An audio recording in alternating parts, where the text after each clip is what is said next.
JBN, we keep you informed. I am Michelle Jones, and in the news, men caught on camera trying to breach Bogwalk Gorge Gate. The National Works Agency has published footage showing what appeared to be two men trying to remove the padlock from a gate that blocked access to the flooded Bogwalk Gorge in St. Catherine on Monday. Motorists have been advised to use alternative routes through Sligoville and Barry. Adverse weather conditions to continue affecting Jamaica into Tuesday. The Met Service says the adverse weather conditions will continue to affect Jamaica today into Tuesday.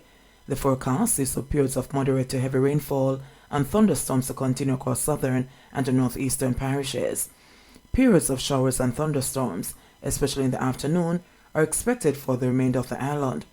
A flash flood warning is in effect for low-lying and flood-prone areas of St. Mary, Portland, St. Thomas, Kingston and St. Andrew, St. Catherine, Clarendon, Manchester, St. Elizabeth and Westmoreland.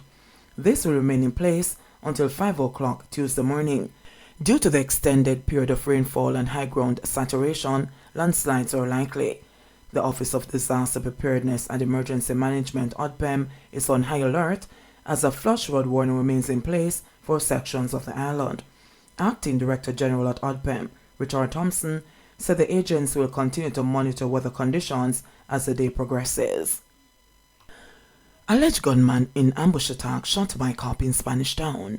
An alleged gunman was shot and injured by a policeman on Saturday night in the Fairfield Road area of Spanish Town, St. Catherine. He has been identified as 23-year-old Michael Smith, otherwise known as Janoy, of a Fairfield Road address. Police report that about 11:45 p.m., Smith and an armed accomplice attempted to ambush the policeman after the cop pulled up at his home, but the lawman took evasive action and fired at his attackers, hitting Smith. Both gunmen fled on foot, but Smith later turned up at hospital with gunshot wounds to the face and was admitted in serious but stable condition. He was subsequently hit with a battery of charges, including shooting with intent, discharge of firearm, and recovery of firearm. Police recovered a shotgun, one live 12-gauge round, several 9mm casings, and a red and white mask from the scene. Gun and ammunition seized in St. Andrew. A team of police officers assigned to the Constant Spring Police Station seized a gun and 4 rounds of ammunition on Red Hills Road, St. Andrew on Sunday, September 25. One man was taken into custody in relation to this seizure. Reports from the Constant Spring Police are that about 6:50 p.m., lawmen in the area responding to a report, they observed a man acting in a manner that aroused their suspicion. He was accosted and searched when Smith & Wesson .40 pistol with a magazine containing 4 rounds of ammunition was found. He was taken into custody. His identity has been withheld pending further investigations. 21-year-old charged after gun and ammo found in St. Anne. A 21-year-old man was arrested and charged after a gun and several rounds of ammunition were seized on Damhead Road in Steertown, St. Anne on Sunday, September 25. Rajina McBean has been charged with illegal possession of firearm and ammunition. Reports are that about 4:40 p.m., an operation was conducted at McBean's home. The house and its occupants were searched, and a Glock 9mm pistol with 32 9mm rounds of ammunition was taken from McBean. He was subsequently arrested and charged. His court date is being arranged. Man charged for illegal gun after brandishing weapon during fight. Lawmen assigned to the St. James Police arrested and charged a 29-year-old St. James man with illegal possession of firearm and assault of common law following an incident in his community on Sunday, September 25. Charges Skinner Russell, a laborer of Anchovy District, St. James.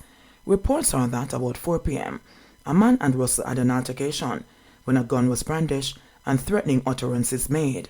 The man made a report to the police. Hours later, Russell visited the Anchovy police station and was pointed out to the police. Russell was subsequently arrested and charged. His court date is being finalized. Mob kills man in 11 miles. A man was allegedly beaten to death by community members in Ball Ground, 11 miles, on Saturday night. That is 22-year-old Anif Edwards. Deputy Superintendent O'Neill Thompson of the St. Thomas Police Division said that lawmen were called to the scene shortly before 11 p.m. and Edwards was found with bruises and swellings to his body. He was taken to hospital where he was pronounced dead. Thompson said Edwards was not known to the police and that investigations are continuing into the motive for his death. However, though community members remain tight-lipped about the killing, one resident said that Edwards had been implicated in a robbery in the 9 Miles community and was killed as a result. If the people in the community getting robbed and then find him guilty, who you expect is going to kill him? Not the people who live in the community, the resident said. St. Thomas has recorded 34 murders since the start of the year, compared to 18 for the corresponding period in 2021. Robberies have increased by 33% to 12, compared with 9 for the corresponding period in 2021. Concerned about my safety, says Tamika Harris. Amid a flurry of attacks from angry social media users, Tamika Harris, the court-appointed lawyer who is representing the Cocoa Peace butcher, Roshane Barnett, says she is worried for her safety. Harris, who is unequivocal that she absolutely do not regret taking on the matter, said some of the recent comments in the social media space have caused her some unease. I'm concerned about my safety because I'm not sure persons who are not so well thinking will interrupt comments from L.A. Lewis. For example, he said that I should be run out of the village, the seasoned lawyer said. Barnett, 23, in July pleaded guilty to killing his cousins, Kemisha Wright and her 4 children. Harris, who has been on the receiving end of a string of insults since she began representing Barnett, came under renewed attack after she asked the sentencing judge to give him a 33 1/3% discount on the sentence as a result of his early plea. L.A. Lewis, a self-styled maroon emperor and entertainer, is among those taking the attack to the lawyer. This lawyer one of the wickedest lawyer upon the planet. People, I wouldn't advise anybody to give her no job. Anybody named Tamika Harris people, wanna put them out on a district, Lewis said in a social media video. The rant continued. Imagine this boy here, people. Kill the woman 1 daughter where she have, and kill the woman 4 grand pitney. Stab them up, rip them up like thread, and Tamika Harris people. In the courthouse I said the youth forget off, and him no forget off scotch-free say, if you only get 45 years. The rant continued. Imagine this boy here, people. Kill the woman 1 daughter where she have, and kill the woman 4 grand pitney. Stab them up, rip them up like thread, and Tamika Harris people. In the courthouse I said the youth forget off, and if him no get off scotch-free, say if you only get 45 years.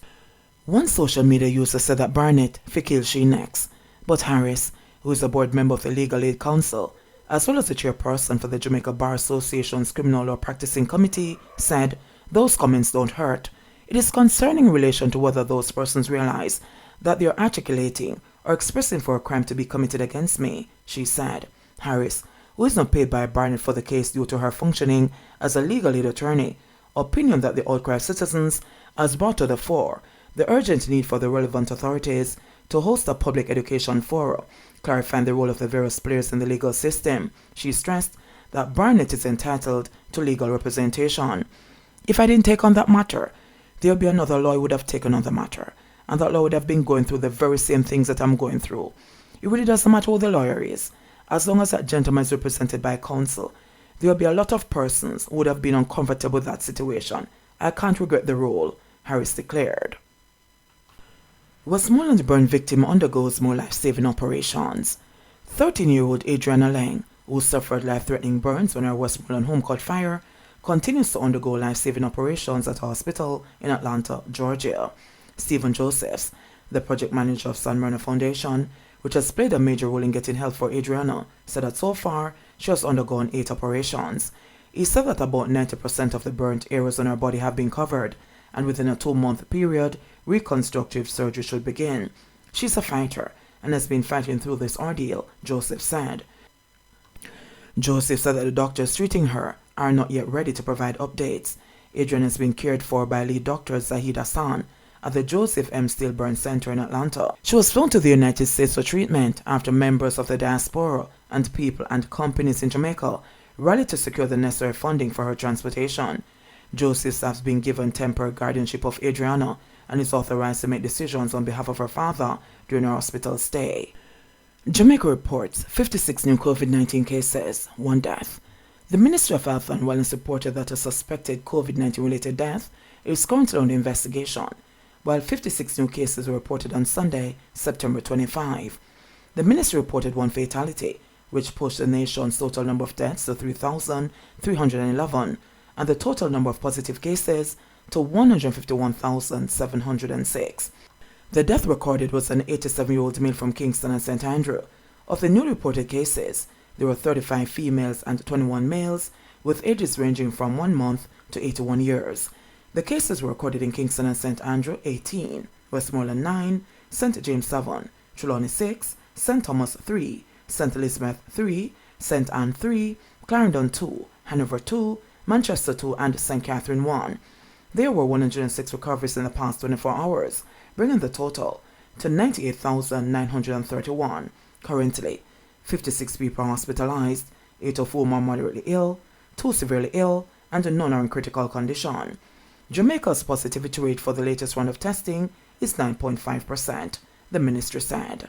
JBN, we keep you informed. Please remember to subscribe, like, share, leave us a comment, and click the notification bell to receive our daily news items.